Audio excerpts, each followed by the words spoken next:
Hello, my name's Rob Edwards. Welcome back to my YouTube channel. And today I will be disappointing the YouTube algorithm and all of the people who found my channel for Wheel of Time content because today is not a Wheel of Time episode. There will be Wheel of Time episodes coming up next week and the week after for absolute sure. You can bet I will be looking at all of the new stuff, all of the episodes when they release.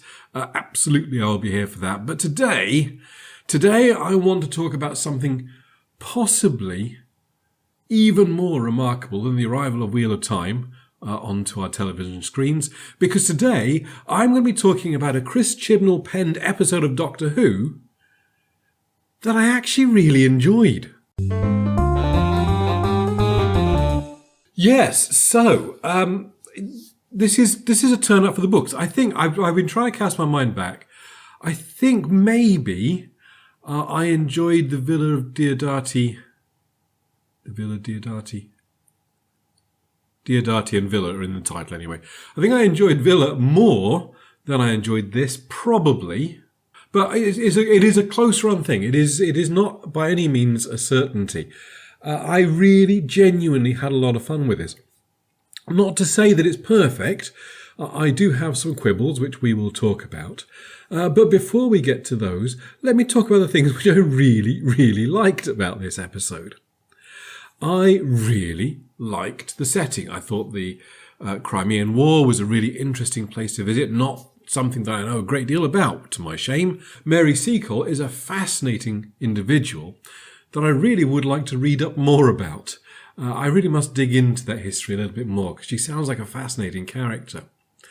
And the Sontarans, the remake, the visualization, the new armour and prosthetics for the Sontarans, they look brilliant. I think I said in one of my previous videos, I was a little bit wary of going so retro with the looks of the Sontarans, because I was kind of not wanting to sort of recapture the 70s, essentially.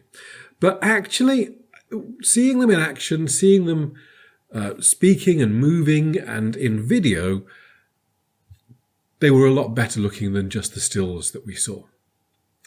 I liked the Sontarans a lot in here. I liked, as I'm not the first person to comment about this, but I liked the line about the general picking the Crimean because he wanted to ride a horse. I think it was fantastic. And I loved the fact that this episode had so much more focus than the first episode of the season. The first episode of the season was helter-skelter, crazy madness all over the place. And I'm glad we put a lot of it to one side and concentrated on what this story was about. And that was much to the benefit of this episode. The other thing, which I have found absolutely delightful, was that when Jodie Whittaker is given a decent script, we get a very good interpretation of the Doctor. This is by far my favourite Whittaker performance of her era. Again, there's bits in Diodati which I think she probably did a little better in. But as a whole episode thing, I think the Doctor in this was exactly what I want Jodie's Doctor to be.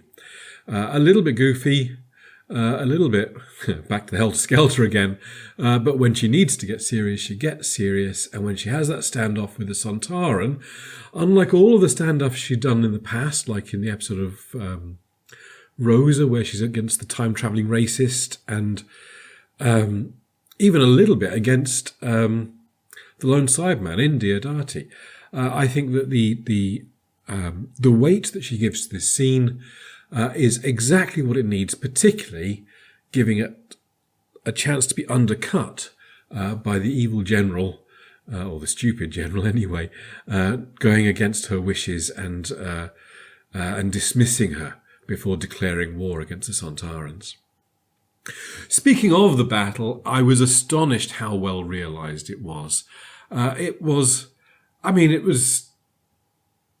not cinematic in terms of the effects that we're getting from it, but this is our tiny little BBC show here, and it's putting a battle between an army of redcoats and an army of Sontarans, and at least for the few seconds we got of it, I was pretty convinced by the whole thing. There was only really one problem that I had with the Crimean segment of this story. And that was... Oh, it's a bit of a mixed bag. The way that the Doctor defeats the Sontarans in the Crimea, on one hand, it is embedded in the story. We get the information that we need ahead of time. It's all linked together quite nicely. There's some, for better words, science involved there. And it is the Doctor doing what she does. And the betrayal by the General at the end of it was absolutely smack on perfect. I can't help but feel that this weakness of having to go back and recharge for 3.5 minutes every 27 hours, it's just tactically inept to have everybody do it at the same time. Particularly when it is reasonably clear that in fact they didn't need to do this. Not strictly, because Mary Seacole records her prisoner Sontaran having to rest for 3.5 minutes every 27 hours, and he's not connected to the ship, so he's not having his environment suit recharged during that time. So if she's had him long enough to know that that's something that he has to do, why isn't he dead? And if he's not dead because it won't kill them, then why are they bothering to do it and exposing this weakness for the humans to exploit? It's a bit dodgy. It's just not quite, it's not quite right.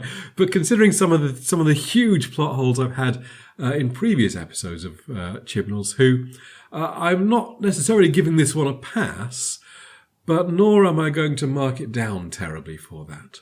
In all of that excited ranting I've just done, you'll notice everything I've said is about the Crimean part of the story. The bit with Dan and the bit with Yaz, that's where the problems really lay with this episode. And again, they are not, considering it's a Chris Chibnall episode, they are not like huge problems. Dan, for example, loved meeting his family. His parents are great. The Birkenhead guy with the finding out the Sontarans probing vent problem was really quite funny. But Dan going in alone to the Sontaran base, it's a very Doctor Who companion thing to do. But how long has Dan been a Doctor Who companion at this point? I feel he's had like 15 minutes in the Doctor's presence, maybe. Depends how long it took them to walk back from the battlefield to Mary Seacole's hospital, of course. But that aside, I don't know that he's been there with the Doctor long enough to be inspired into companion mode. It just didn't really quite hang right for me. It felt a bit weird. Still, I enjoyed the gag about the sushi. I thought that was quite funny. And I did like the interaction between him and Carvanista is quite fun as well. So, again, I have problems, but I'm willing to let them be. I'm not going to stress about them too much because I enjoyed too much of this episode to really get too hung up on them. The Yaz stuff, it's actually really nice to be seeing Yaz having a bit of agency, a bit of something to do. I didn't like the what would the Doctor do thing on her hand, but fine. We get another hint about this guy from the 1820s and why he might be important to what's going on here.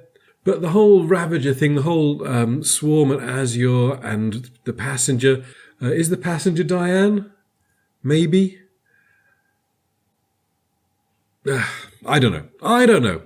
I think there was a lot of fun stuff to be had here. But I think the whole section at the planet of time in the temple of apropos nothing didn't really work for me this time. But again, that's only the meta plot for this season. So it's only that bit which is bad. It's only the bit which is continuing on, which is a problem.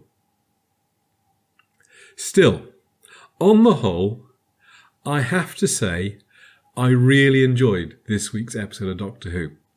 And it is, as I said at the start, it is definitely my favourite Chibnall penned episode of Doctor Who. Not my favourite writing of Chibnall's, don't get me wrong, I actually really liked certainly the first season of Broadchurch. So, I think he is a good writer. I'm not sure that he's necessarily a good fit for Doctor Who. So, Doctor good, story good, Dan entertaining, Yaz being Yaz. More of this, please. Really? That's what I want to say about this episode. I'd be more than happy for the next 4 episodes to be this level of quality. So get to it, Chris. Anyway, that's it from me this time. Expect Wheel of Time. The next 2 or 3 weeks is probably going to Wheel of Time wall to wall unless we get another amazing episode of Doctor Who. So until then, I will catch you next time. Cheers.